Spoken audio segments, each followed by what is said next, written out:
Welcome to Regenerative Voices, Elevating Stories, Activating Change. I'm your host, Celine Diaris, and with me today is Carol Sanford.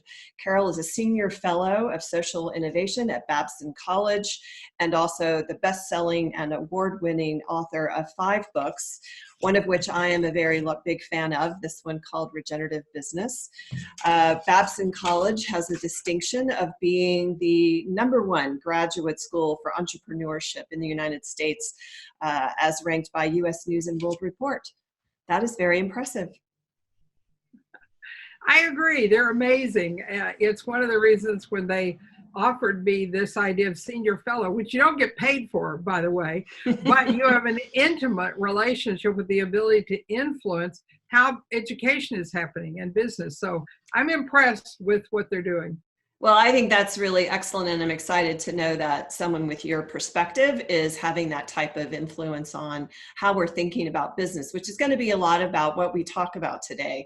I want to just also express with full disclosure, I'm a student of Carol's in her CAD, which we'll just mention briefly what that program is, and very honored to have you today, Carol. Well, thanks for inviting me. My pleasure.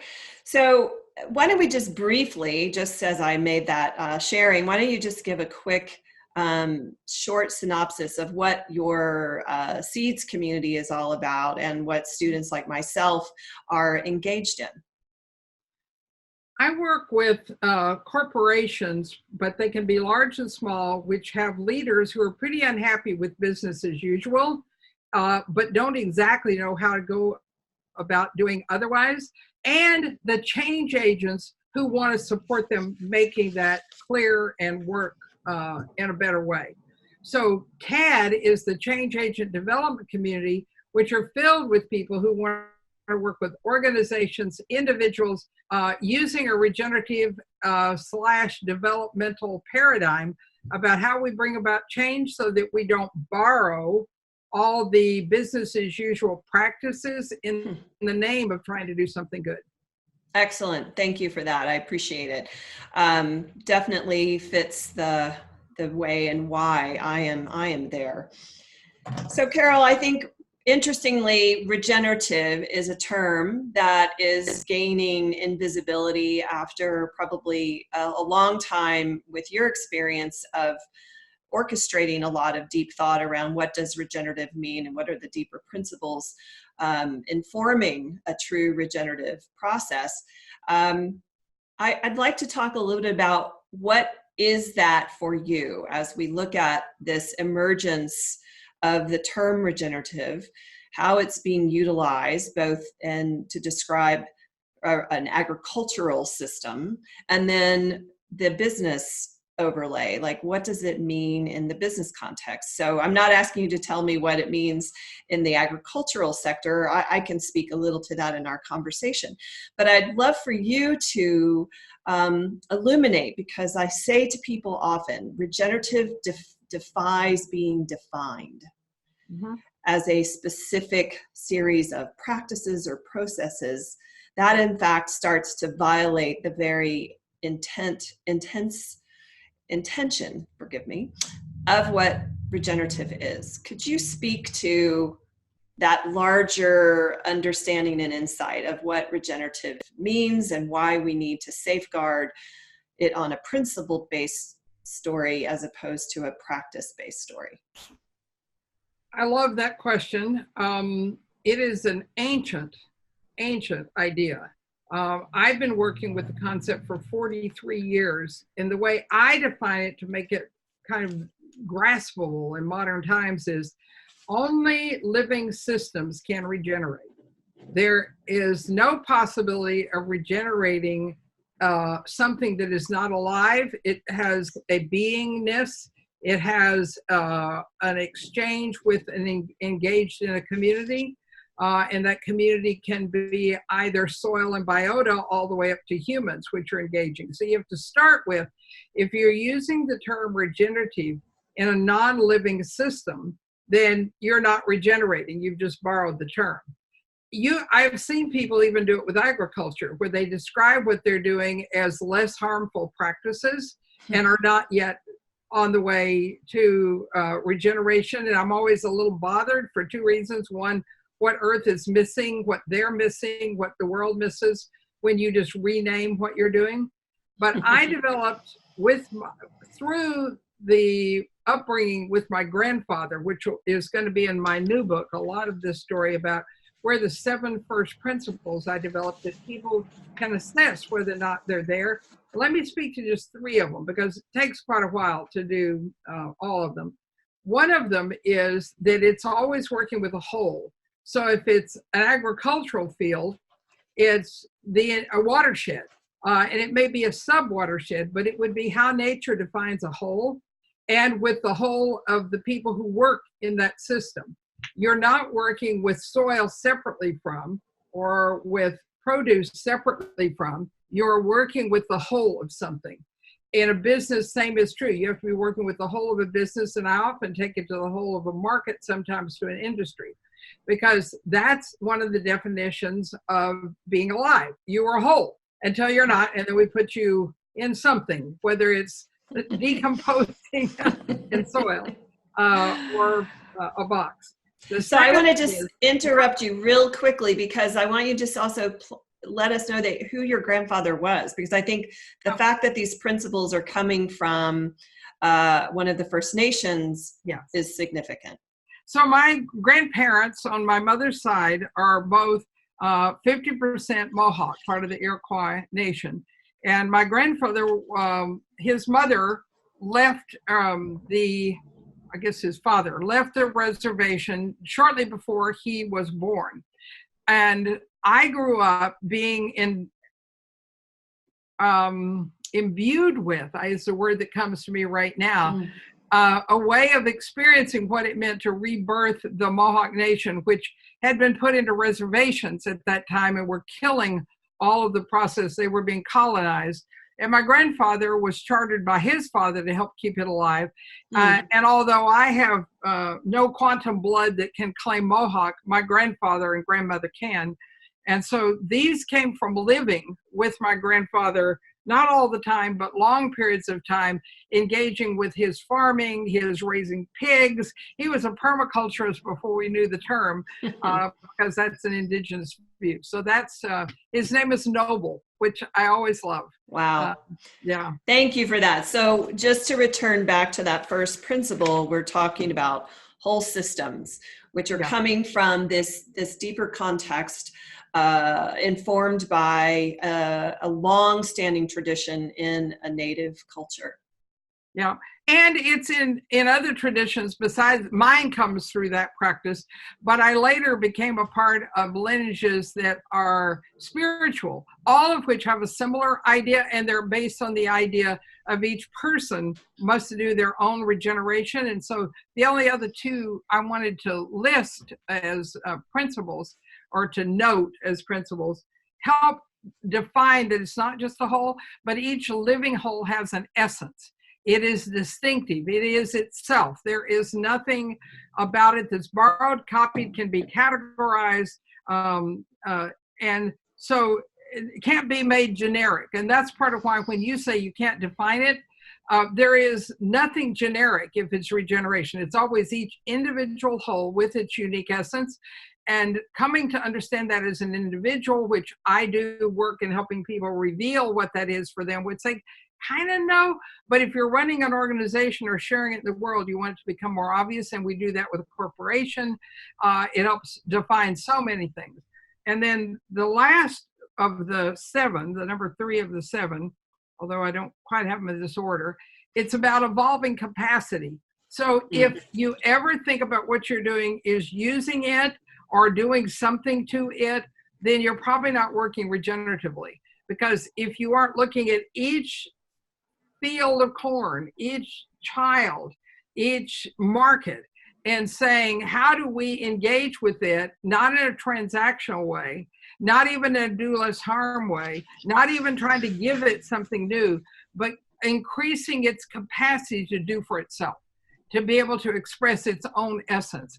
And so if you're using the word regenerative, you should only be defining it based on a whole that has a unique essence it's seeking to express into the world, and that your work is to help evolve the capacity to do that. That's the shortest version I can give. There are 4 more, which I can't even remember whether they're in the regenerative business. I know they're in the Regenerative Life, which is out shortly. I appreciate that very much, Carol, because I think what is of challenge is how bringing a more reductionistically trained populace to start to lean into this notion of something that holistic, something that also is in service to the essence of a place, the essence of a person, the essence of an industry or a business, and then how you are striving to improve the capacity of that to be more of what it is. Okay, I want to change one word. Perfect. It's not improve. Because improve is a human thing. We get to look at it, so we can improve it.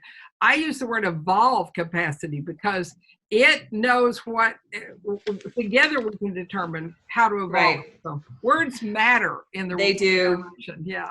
You are the mistress of those words, and they're mattering. Okay, so I just want to briefly share a little bit about what I witnessed happening in the regenerative agricultural community, and have you make some remarks about what you hear around that. Right. So there are multiple schools of thought running around presently. There are those using the term regenerative with the intention of fostering a more holistic approach to how agriculture is being practiced. And there is a lot of intelligence with that, simply because right now, most agricultural practices are highly destructive. Yeah. And to start to expand the thought process around what is going to be restorative, regenerative at an agricultural level, the term regenerative has really risen as a significant concept. So then you get into what is regenerative agriculture, and this is where some of the defining components start to arise. And there are many of us in the community saying, you know, we really need to be place-based, we need to be context-based in order to apply principles that they themselves become the pathway to a regenerative outcome in agriculture. Of course, this flies in the face of discomfort for a lot of us because we're used to having clear steps that we follow to get from where we are to where we want to be. Right. How would you add insight to this community around what would be principles that they could apply, or a thought practice that they could utilize to lead them to a better query for determining how to make regenerative agriculture in place realizable? Well, for one thing, I believe that people who are asking those questions have incredibly good intentions, and they're my favorite people to work with because they're questioning, because they're discovering, they're trying to figure out how to work on it. And I think the first shift that has to be made, and you said this in a slightly different form, is it's not about learning the practices. What are the best practices? It is about shifting the mind that asks the question. Because if the mind that asks the question says, what am I going to do with caring for the land? You've already fragmented. You're not working with a whole, because the mind tends to start to make lists. So watch your mind when it starts to make lists of things that should be worked on. So if there is, well, we've got to make sure we pay attention to the soil and biota, you can do that and be in what I call a do-good paradigm, which is not quite a regenerative paradigm, or a less harm paradigm, which is just below that. So you've got to ask the question, which mind is working? Is the one who wants to see this as a living whole thing versus a human, and what we could do to it that would reduce the harm humans do? That's a very big first shift that is fundamentally what I work on. And it takes capability to be able to do that. And that's why we have, as you said, we have the CAD, the change agent community. How I work with businesses is that I first start getting them to look at the paradigm.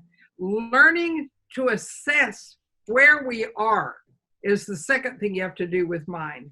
So I've written a lot about that. There are kind of 4 paradigms, it seems, that work in the world right now. And we have to assess ourselves all the time. What am I speaking from? What do my words represent? The base one is extract or seek a value return. We know that one because it's much more transactional. It's much more what the business as usual is. I put money in, I should get something out. Because of that paradigm, a second level paradigm, which has arisen in the last 40, 50 years, is the do less harm, arrest disorder, where we keep feeling like, rightfully so, that we have to waste less, use less, recycle, reuse, reinvest, and certainly keep getting closer. And that's where restorative starts to come in, where we're trying to restore something back to its original working form, like a forest or something. That's not, again, quite to regenerative, but it's at a paradigm that's better than extract value. And no one would say, you shouldn't do that. Then I have many clients, Geoffrey Hollander loves saying, when he first met me, he was talking about doing less harm, and he suddenly realized he needed to do good. Well, I have to disabuse him of that was the highest paradigm after a little while, which he just announced again last week. So Geoffrey Hollander is the founder of Seventh Generation, yeah. Just for those who don't know Geoffrey. And also the founder of American Sustainable Business Council. Right, which is one of your sponsors also. And B-Lab, I mean, he has been a moving, inspiring leader for me as well, but I got to work with him for many years and still do stay connected. All right, so moving from the arrest disorder to do good sounds like it'd be perfect, right? Okay, it's true. We can't just do less harm. We should do good. And the first time Geoffrey said that, he looked at me, he said, I got a feeling I didn't get that right. And I said, well, again, it feels better, but think about all of the nations, the peoples, First Nations on this planet who we went to do good by taking their children away, telling them they couldn't speak their language, putting them in reservations. All of the things in the world that have caused some of the greatest harm have come from the intention of doing good, because we project what we think onto them. I just want to pause right there, Carol, for a moment, because I think that is an extraordinary acknowledgement. Yeah. The tendency of all of us is to think that our perspective, that our observation is the right observation, the right perceiving. And to leap to the place that my essence is unique to me, your essence is unique to you. The beauty of that is that when we come together, we are more than we are apart. But I am not an authority over you, nor are you an authority over me. And the beauty of really deepening into the understanding that if we were to perceive our living world as a collection of an extraordinary amount of unique essences that are in a continuum of engagement and interaction and flow, that and co-creation. And co-creation, thank you. It would be a profound shift in how we start to co-create in our shared reality. And it would then make such things as you were just describing. When we think to do good, we go and colonize, or we go and our religious tenets or our political tenets become the overarching good that we then overlay without true witness of the uniqueness of that person, place, and what's needed. So one of the question you ask, and I want to just wrap back to what we're working on, is what would I give as a way to think about or way to work on agriculture? And what the thing is, first, I think it's a mind that's at work. And we've been describing a mind called the do-good mind, or the arrest disorder restorative resilient mind. And we've been feeling really good about ourselves because we're not the business as usual extract value, but we're not to what a living system needs from us. That's why I created the 7 first principles, so people had a reference about what it would look like in a regenerative paradigm. And I think that's what I want most, is people to become reflective, have frameworks and let them judge for themselves. You know, they always come to me and say, is this or that? And I said, let me teach you again how to think about it. I don't answer questions about what something is. I don't affirm whether you're on target or not, because that's some other mind that says there's an expert. So that's generally, there's one other thing I wanted to offer. Place-based is one of the lowest levels you can enter. It's not the highest, and that's what we're used to. It is place-sourced that we want, because place-based means it's our place and that's where we're based. Place-sourced means we come to understand the place, its story, its history, how everything there is unfolding and co-creating, and we let it tell us what it needs. So I have a hierarchy that has, location, on top of that becomes place connected and place care, and then becomes place based. And only when you get to regenerative are you place sourced. And I learned that from Regenesis group, who does story of place so that people can come to see it as alive. So again, more about the mind and which paradigm is at work. So, it's interesting because I know when I sort of leaned into the work that I'm doing currently with At the Epicenter, it's really sort of the expression of something that came to me in my 20s when I was living in Washington, D.C. I was studying to get a master's at George Washington University, and I had this kind of satori where it was like, change is actually not going to happen from a policy level or anything that's coming from the top and trying to change what's below it. Yeah. What my recognition is like, it's only when we shift our own perceiving as an individual and then have that filter into the way that we are organized into organizations and institutions and families and communities, that the true type of change that my heart wanted to see is even potentialized. Yeah. And so, what excites me in this conversation with you is that we're really getting down to the core, which is it's how we think, it's how we label and name, it's the power of language and words, and the clarity of acknowledging, to a certain degree, a level of mystery and almost a surrendering to how much we don't actually understand and know. I really agree with that. And I say to my students, I teach at 3 universities, and then my opening offering to them is 3 things. The first one is, don't trust me. Don't think I'm an expert.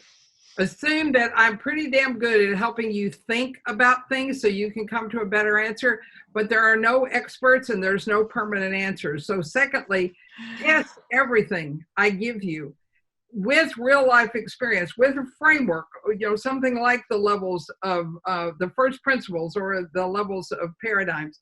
Test them before you accept them. But third, don't reject anything that I offer you without testing it and deeply working from it, because it gives you a chance to challenge your attachments, your certainty, but not to transfer it to me. So you're right. I mean, everything I'm even saying to you today, I couldn't have said it to you this clearly 10 years ago, 20 years ago. Heavens, I can't even remember, exactly how I thought. And when we go after politicians because they change their mind, I keep thinking, what do we want? A nation full of people who are stuck at where they were when they were 20 or worse? Exactly. We well want said. The evolutionary capacity and the engagement that we have that allows us to evolve. Agreed. I think another interesting opportunity of the now is sort of reintroducing us to our extraordinary capacity to be in an evolutionary path as individuals. And that's the best news you could ever receive, that we're not stuck. We're not even linear. We are in a given moment potentialized to be completely radically transformed from the narrow notion we might have held just a moment ago. Something can spark an insight and a new understanding and a new perceiving that can literally happen that fast. And then you can apply it, as you say, and test it and see, does it ring true in a longer term reality?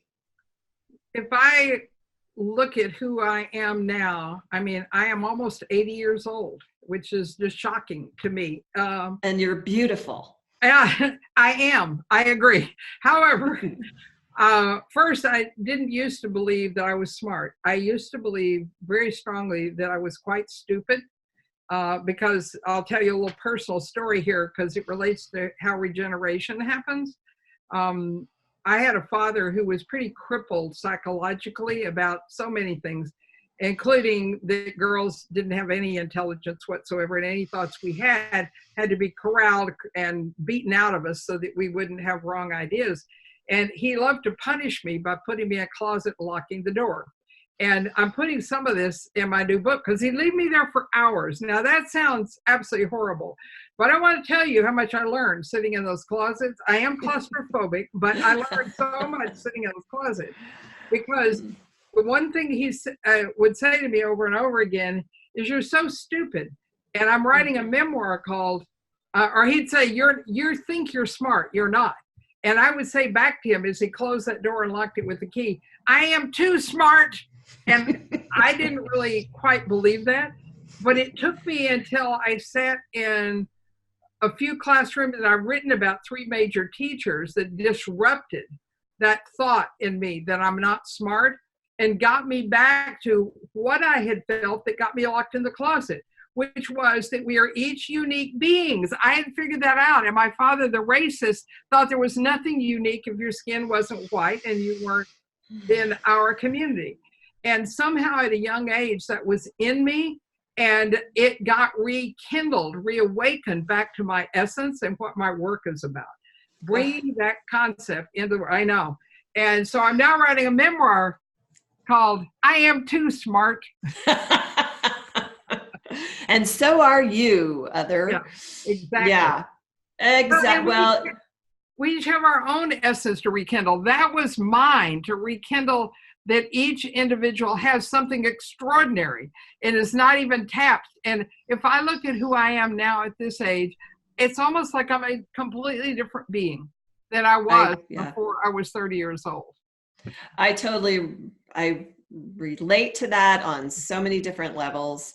And it's interesting to me because, again, sort of going back to the good news that I like to reiterate, which is we are not fixed as beings, that even a person like your father holds as much capacity to evolve as anyone else does, whether or not that is chosen. That too is part of the free will reality that we all are gifted with the right to choose. Whether we choose well or not is the next piece of that equation. Well, and the really important thing I think here to add here is there's a capability involved in that. There is an act of will. I definitely believe that, but most of us haven't grown up having that thought. I mean, that's a weird thought, Celine. Totally weird, right?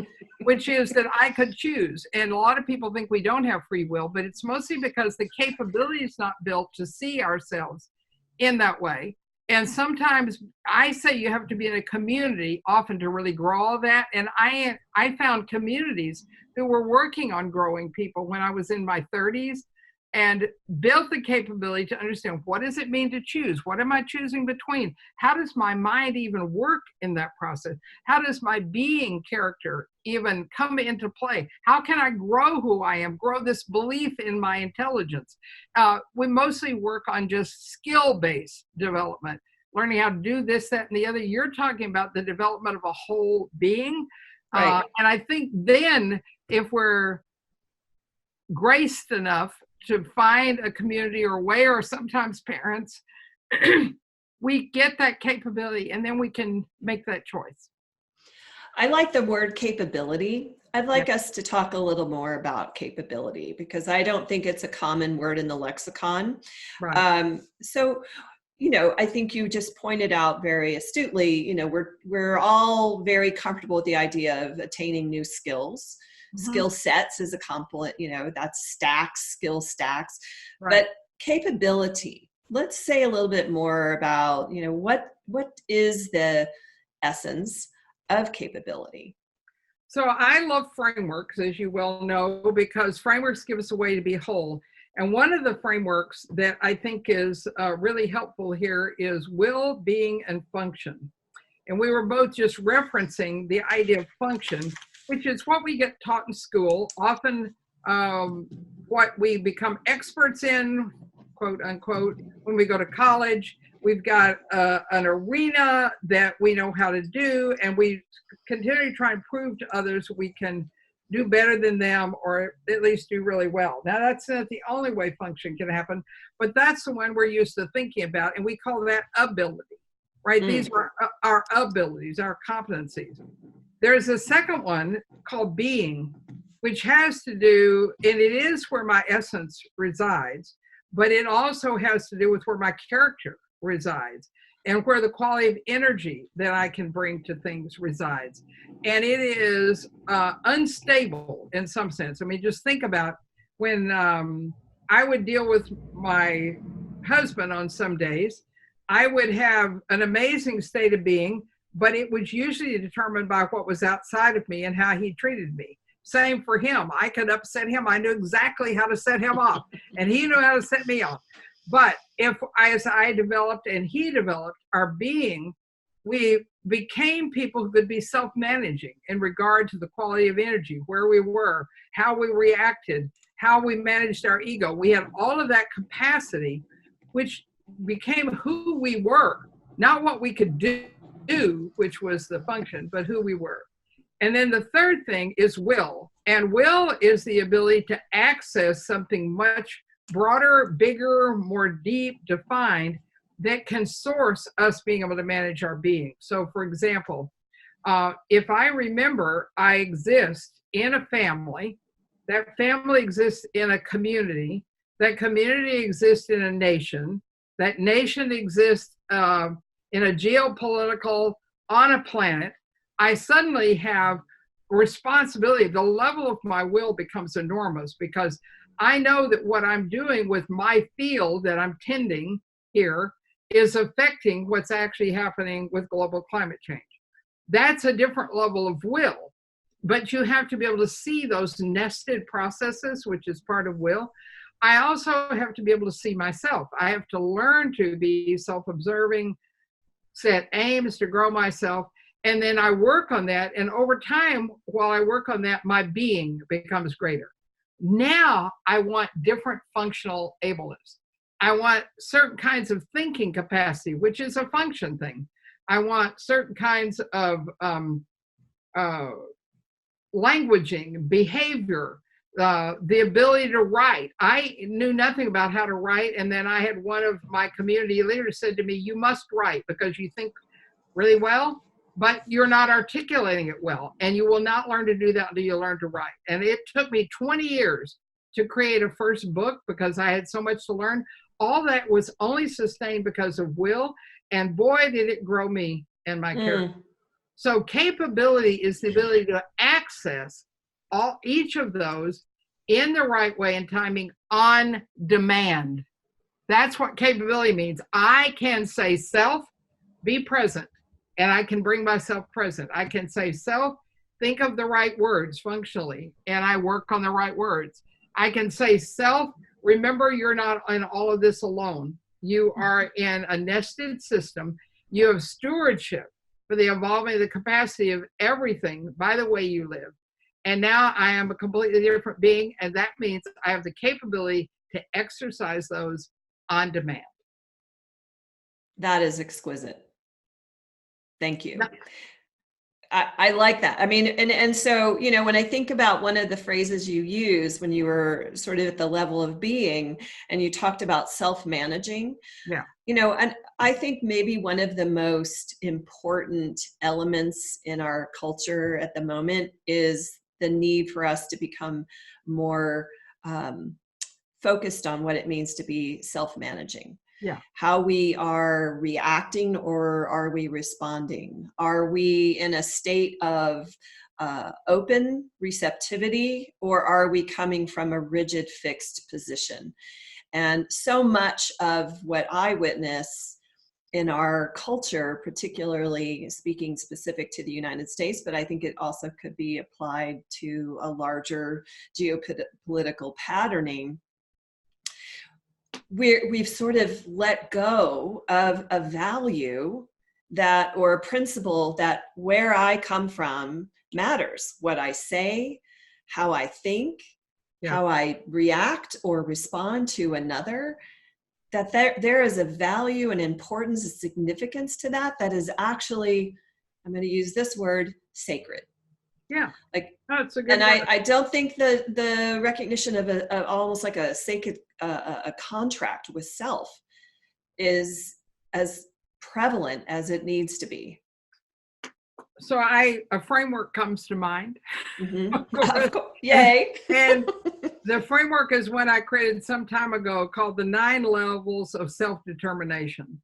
And I think I have this, if you ever want to go look it up in the CAD membership site, recorded somewhere, we can help you find it.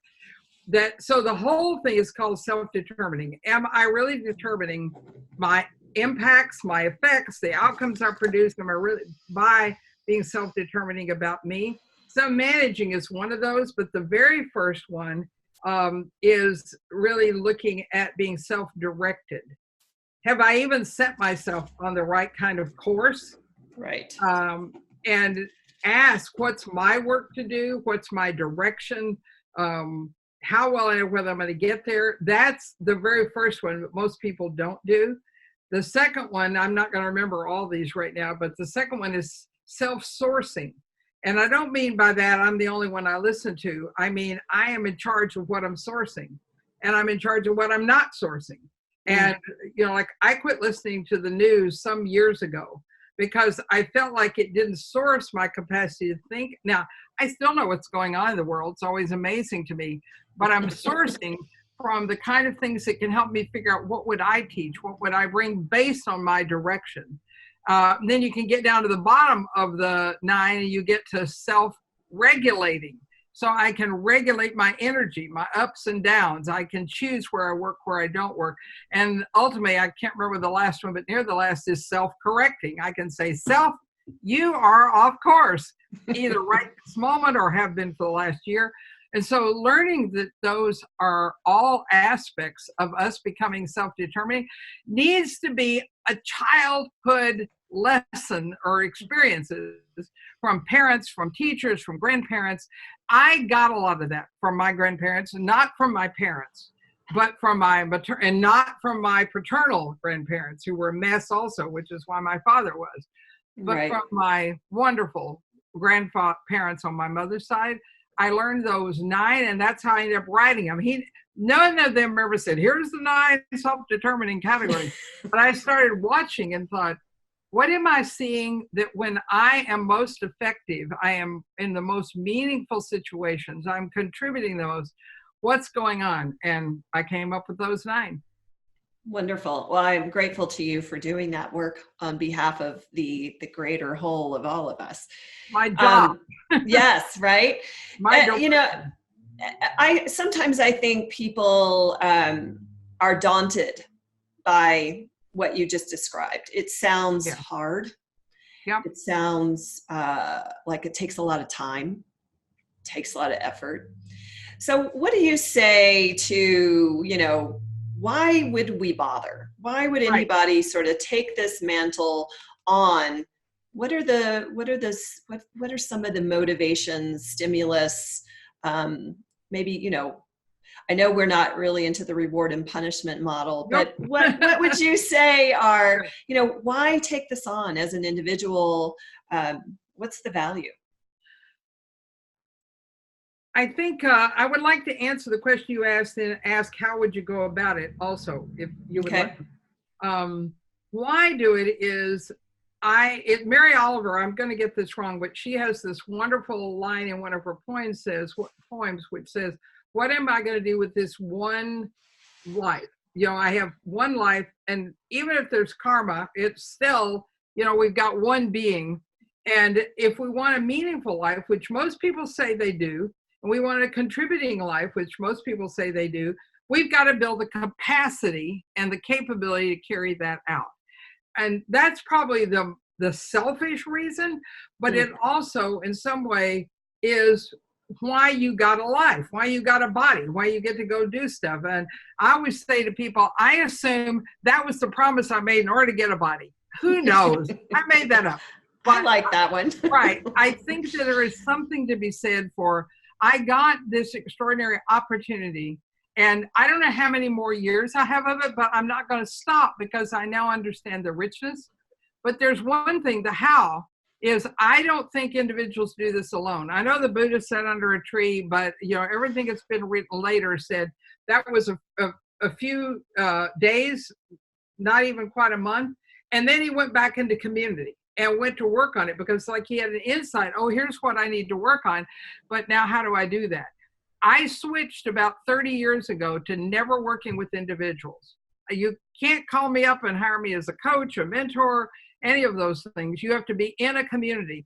And there are some practical reasons, but the major one is you get a field and the energy is really different. And you get more, and you get, in some ways, an expansion of who you are. My most recent book, which will be out in March, if I can plug that, The Regenerative Life.